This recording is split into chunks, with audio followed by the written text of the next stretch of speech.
Il est temps de faire le point sur le projet RunFi. RunFi, pour ceux qui ne connaissent pas encore, c'est le moyen de s'exposer à de l'immobilier canadien, mais aussi colombien et thaïlandais via la blockchain. Actuellement, 4 propriétés en portefeuille et un rendement moyen de 11,66%. Mais comme je l'ai dit sur la dernière vidéo, concernant cette plateforme, sur le premier mois de loyer, c'est un peu plus de 20% de rendement que j'ai obtenu. Et si vous voulez savoir pourquoi, je vous mets la vidéo en haut à droite de votre écran.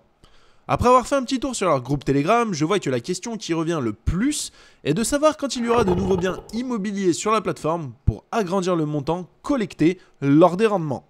J'ai vu passer la réponse d'une personne membre de l'équipe de RunFi qui disait qu'il faut simplement qu'il y ait plus d'utilisateurs sur la plateforme et que le token prenne encore plus de valeur. En soi, ça me paraît logique, car plus le prix du token va monter, plus il y aura de l'argent pour la plateforme, et donc cet argent pourra servir à réinvestir sur d'autres propriétés. Moi je pense qu'au stade actuel, vu le nombre de portefeuilles éligibles à la réception de loyer, les 4 propriétés sont largement suffisantes.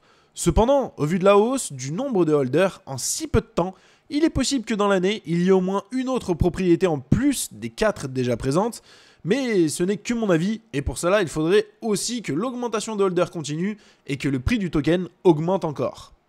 Autre chose d'importante concernant les propriétés déjà acquises sur RunFi. J'aurais aimé connaître les adresses de celles-ci, mais en regardant de plus près après une grosse enquête de ma part, car oui, comme beaucoup d'entre vous, j'ai mis de l'argent dans le projet, donc je me dois de fouiller un peu. Les juridictions des pays où se trouvent certaines propriétés ne permettent pas légalement de savoir où sont situées celles-ci.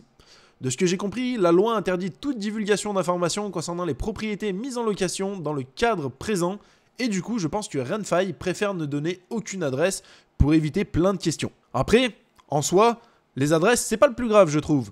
Je suis investisseur chez Realty Income Corporation via Trade Republic et quand j'achète des actions de cette boîte, qui elle aussi fait de l'immobilier mais commercial, je n'ai pas les adresses de tous les biens qu'ils possèdent. Je fais confiance directement à la société, un petit peu comme ici sur RunFi.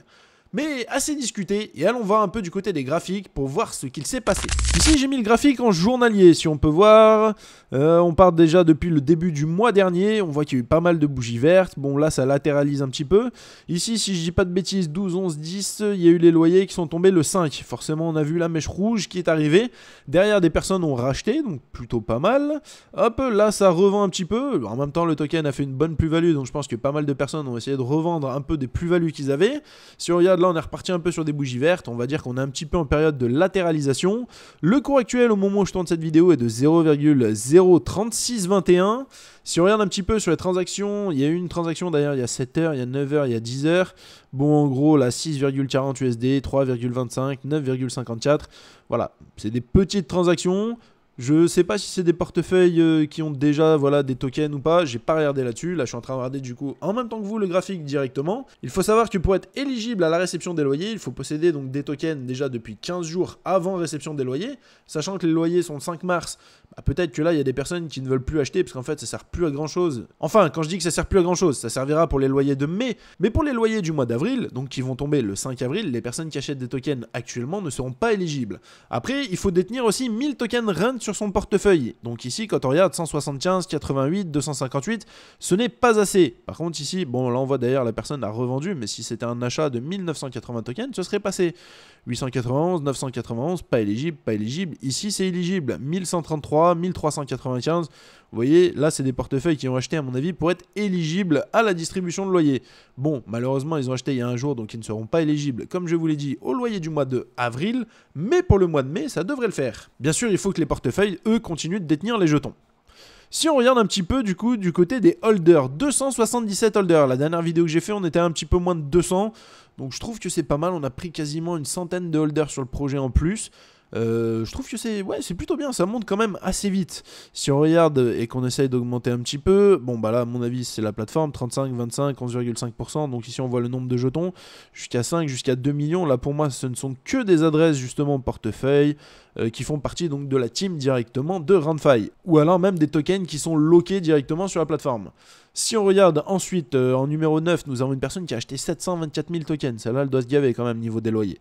Après, on descend déjà un petit peu plus bas. 318 000 tokens, 295 000, 221 000, 193 000. Donc on voit, ça fait 0,19% de la supply totale. 147 000, 145. D'ailleurs, là, 0,14% par exemple de la supply, sachant que la supply, à chaque distribution de loyer, elle diminue. Ce qui aussi fait que le token doit s'apprécier normalement de plus en plus avec les mois qui passent. Si on regarde ici 0,14%, si on regarde celui-ci en 17,013, ah d'ailleurs c'est moi, 17ème position, c'est mon portefeuille, avec 138 000 tokens. Bien sûr, je n'ai vendu aucun token sur la plateforme. Comme d'habitude, je vous le dirai sur le groupe privé si je venais à vendre ou si je venais à faire quelque chose. Pour le moment, je n'en ai pas racheté non plus. Là, ça ne sert à rien. Je ne serai pas éligible, comme je vous l'ai dit, sur les nouveaux tokens au prochain loyer. Mais mon but reste d'accumuler un maximum de ce token. Donc, en profitant des loyers, maintenant que j'en ai accumulé un bon paquet en achetant dès le début du projet, regardez, on va même être encore plus transparent. Hop, je vais redescendre ça ici. Vous voyez, moi j'ai noté mes achats. J'ai acheté ici, là, hop, hop, début du projet, boum, j'ai acheté. Ici sur Yard, j'ai encore acheté. D'ailleurs ici j'ai fait 2 achats. On peut voir c'est double parce qu'il y a eu 2 achats directement sur le projet. Je crois que j'ai pas été sur la première bougie, mais sur la deuxième, voilà, il y a eu la chute, j'ai acheté à ce moment-là. Là j'ai racheté ici, j'ai racheté encore ici. Et tout ça c'est des informations que vous pouvez retrouver sur le club. Vous avez d'ailleurs le lien en description si vous voulez vous aussi vous inscrire pour avoir toutes les infos. Là si ça continue de latéraliser ou qu'il y a une petite rechute, il est fort probable quand même que je réinvestisse et que je remette un petit billet, puisque les latéralisations comme ça, sur les crypto-monnaies, j'aime beaucoup. Bon, du coup, comme je le disais, 277 holders sur le projet. Vous pensez qu'on va passer à combien sur la fin du mois prochain? Voilà, c'est la question que je me pose. Je pense qu'il faudrait qu'on arrive à doubler ça, peut-être pas en un mois, mais peut-être en 2 mois, déjà pour la performance du token, ce qui serait plutôt pas mal. D'ailleurs, si on regarde, le prix du token actuel est de 0,03621. À un moment, on est arrivé à 0,05. Voilà, j'ai l'impression que les 0,05, on n'arrive plus à les voir. Il y a beaucoup de personnes qui ont pris des profits. D'où, d'ailleurs, ici, certainement les bougies rouges qui sont arrivées. Voilà, moi j'aimerais bien 5 centimes, j'aimerais même que le token arrive à $1, ce qui ferait que j'aurais un portefeuille plutôt sympa. Si on regarde d'ailleurs la liquidité actuelle sur le projet est de 52 000, bon s'il y a une personne qui veut acheter une grosse quantité, effectivement ça va beaucoup faire fluctuer le prix du token, aussi bien à la hausse qu'à la baisse en fonction de l'achat ou de la vente. Ce qui veut dire qu'il faut quand même être prudent sur le projet, car si vous investissez un petit peu trop, la liquidité étant faible, vous allez faire grimper le prix du token, et si vous vendez, vous allez faire baisser drastiquement le prix du token. Je crois que pour avoir fait l'essai, alors attendez, au moment où je tourne cette vidéo, on est à combien? Hop, mon portefeuille, je suis 17ème. J'ai une valeur de 5 000 $. Si je voulais vendre actuellement, hop, tous mes tokens, je n'empocherai pas les 5 000 $. Je crois que j'aurai une décote d'à peu près 20 ou 22% sur le prix, justement. Regardez, hop, on va faire ça, on va même aller un petit peu mieux. Ici, on voit projet RunFi, 138 086 tokens, 5 093. Si par exemple, je voulais échanger contre du Solana et je voulais donc le maximum, l'impact du prix ici, voilà, est de 19,06%. Parce qu'il n'y a pas assez de liquidité, donc si je venais à vendre d'un coup, déjà le prix du token chuterait drastiquement, et du coup à ce moment-là, moi je pourrais pas empocher ce que je veux exactement. Ça me ferait quand même 29,40 sols, ce qui n'est pas dégueulasse. Mais comme je vous l'ai dit, moi mon but est surtout d'accumuler du token, donc le reste je m'en fous un petit peu. Ce que je veux c'est avoir de plus en plus de tokens, de plus en plus de loyers et des gros loyers qui arrivent sur mon portefeuille. Si le projet vous intéresse ou que vous vous posez des questions, j'ai déjà fait donc plusieurs vidéos sur la chaîne. Je vais continuer bien sûr de faire des vidéos étant donné que je suis investisseur sur le projet et que beaucoup d'entre vous aussi ont investi sur le projet. Si vous avez des questions, posez-les moi en commentaire, je me ferai un plaisir d'y répondre. Et la prochaine vidéo que je sortirai sur RunFi sera après la réception des prochains loyers, donc pour savoir un petit peu combien j'ai reçu. Merci à tous de m'avoir regardé et surtout n'oubliez pas que ensemble on devient un peu moins pauvre.